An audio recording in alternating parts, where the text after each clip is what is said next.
Most dividend investors are burning money chasing the wrong number. They screen by yield, sort highest to lowest, and wonder why their portfolio underperforms year after year. Here's what they're missing. A 6% dividend yield sounds better than 3.75%, right?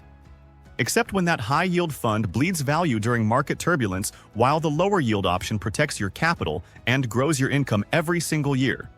The difference isn't luck, it's methodology. Quick note before we dive in.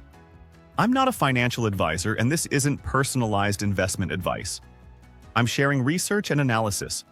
Your portfolio decisions should align with your specific financial goals and risk tolerance. Always do your own due diligence. Today, I'm breaking down the exact screening criteria that separate elite dividend funds from pretenders. I'll show you why one specific ETF keeps appearing in every serious dividend portfolio. And I'll give you the honest assessment of when it makes sense and when you should look elsewhere entirely.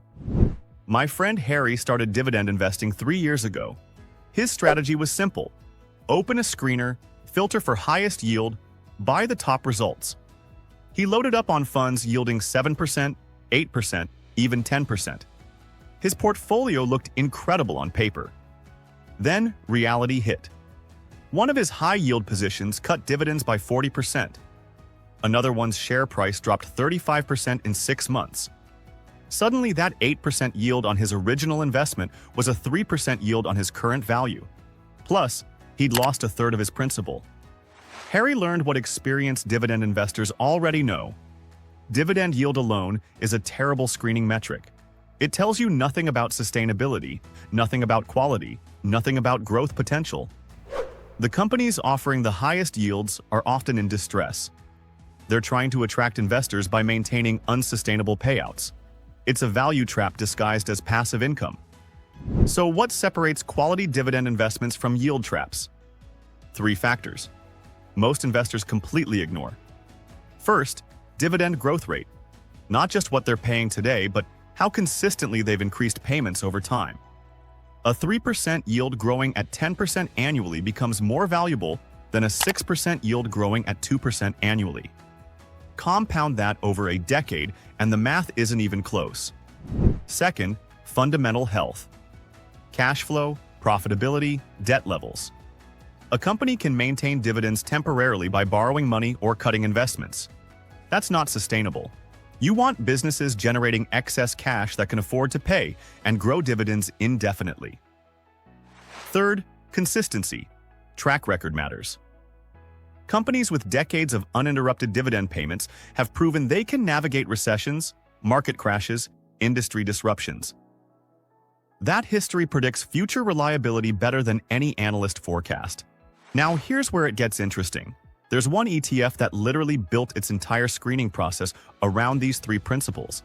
This fund won't even consider a company unless it has a proven 10-year consecutive track record of dividend payments. That single requirement eliminates 90% of dividend stocks immediately. But that's just the first filter. The fund I'm talking about is SCHD, the Schwab U.S. Dividend Equity ETF. And its screening methodology is why it dominates dividend portfolio discussions.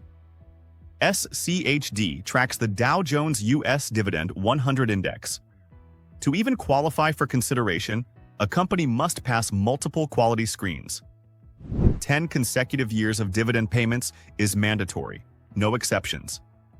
Then they screen for cash flow to total debt ratios, return on equity requirements, and specific yield thresholds.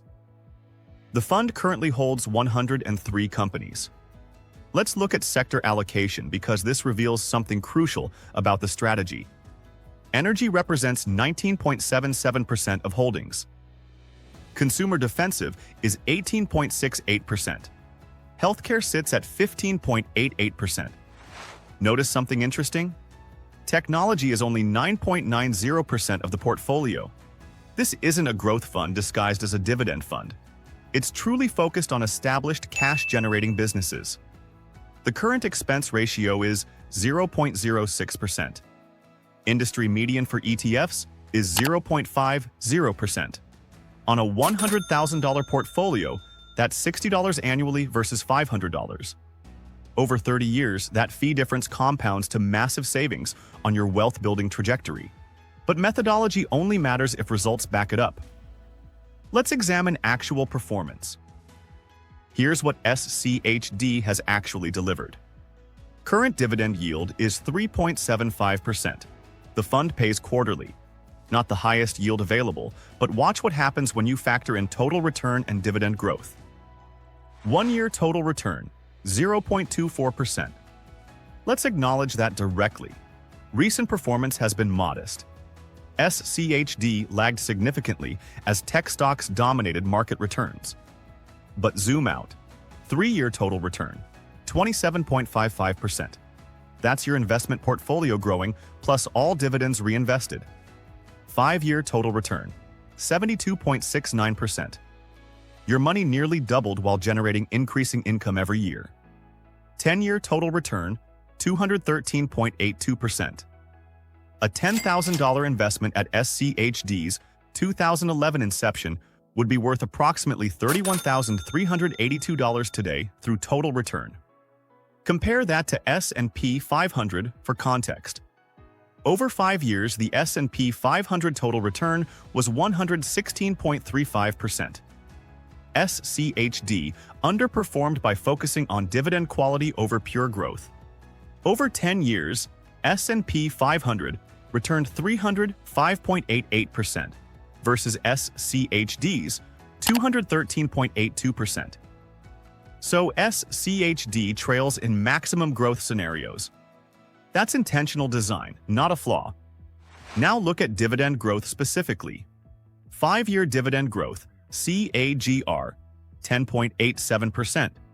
10-year CAGR, 10.77%. SCHD has increased dividends for 13 consecutive years. Let me show you what that means practically. Harry eventually restructured his portfolio.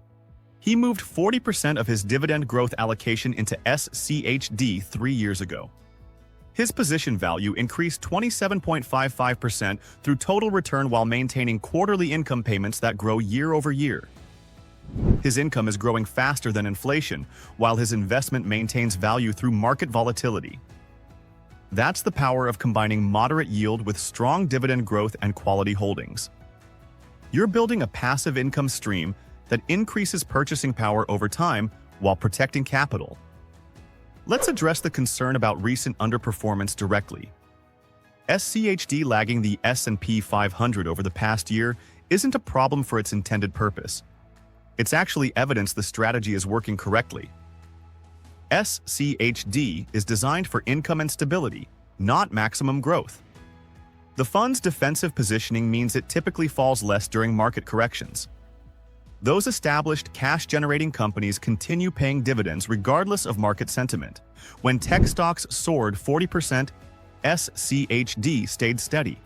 When tech stocks dropped 30% in corrections, SCHD dropped less.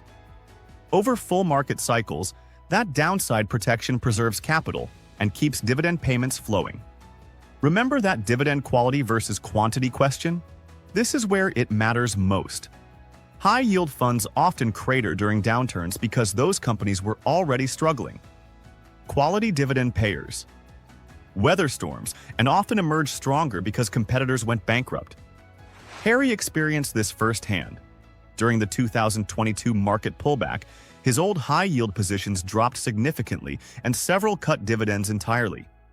His SCHD position provided stability while dividend payments actually increased that year. By 2024, SCHD had recovered to new highs while many of his old positions never came back. The fund's sector diversification provides natural hedging. Energy exposure benefits from commodity price increases. Consumer defensive holdings stay stable during recessions. Healthcare remains resilient across economic cycles. But there's one more element that makes SCHD unique among dividend-focused ETFs. Let's examine what you actually own when you buy SCHD. The top 5 holdings reveal the quality focus. AbbVie represents 4.52% of the fund.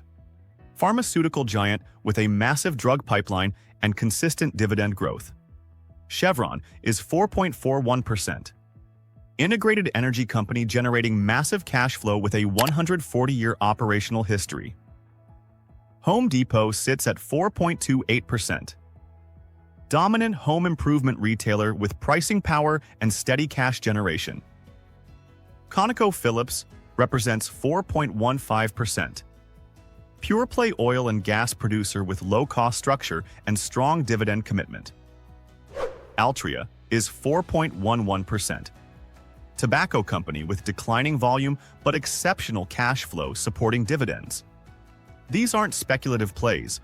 They're established businesses with decades-long track records of generating excess cash and returning it to shareholders. No holdings exceed 5% of the portfolio, providing automatic diversification across 103 quality companies. Total assets under management, $71.38 billion. That scale provides liquidity and stability. The fund trades millions of shares daily, meaning you can enter and exit positions without moving the market. The combination creates a powerful financial planning tool for retirement savings and long-term wealth building. You're getting diversified exposure to America's highest quality dividend payers, automatically rebalanced quarterly, at institutional cost structure, with tax efficiency superior to individual stock picking. Let's be direct about who should consider SCHD and who shouldn't. This fund makes sense if you're a long-term investor with a 10-plus year horizon building passive income streams toward financial independence. If you value defensive positioning and consistent dividend growth over maximum appreciation, SCHD fits your asset allocation strategy. You should consider alternatives if you're chasing maximum growth. Just buy VOO or VTI for pure equity exposure. If you need high current income immediately, look at covered call strategies like JEPI or JEPQ, offering higher yields. If your time horizon is under 5 years, SCHD's value-oriented approach may be too conservative. SCHD isn't perfect for everyone. It will underperform during growth stock rallies. The 3.75% yield won't satisfy retirees needing higher income today. Technology underweight means missing explosive innovation gains. But for investors building sustainable passive income with moderate growth and downside protection, SCHD has earned its reputation through 13 years of execution. Harry's current allocation dedicates 40% of his dividend portfolio to SCHD, complemented by growth positions and other dividend alternatives.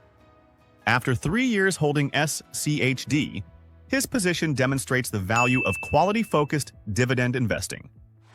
The consistent quarterly payments combined with steady share price appreciation validate his decision to restructure away from yield chasing. The difference between successful dividend investing and yield traps comes down to methodology. Screen for quality first, yield second. Prioritize growth over current payment. Value consistency above promises. SCHD systematizes that approach. 10-year track record requirement, fundamental quality screens, low costs, and proven execution. The 3.75% yield, growing at 10.87% annually over 5 years, becomes more valuable than 6% yields that stagnate or decline. It's not the highest yield. It's not the fastest growth. It's the balanced approach designed for investors building wealth management strategies around reliable, growing passive income streams. If you found this analysis valuable and want to explore complementary ETFs that pair well with SCHD in a complete dividend portfolio strategy, check out the next video where I break down 3 funds that fill different income roles.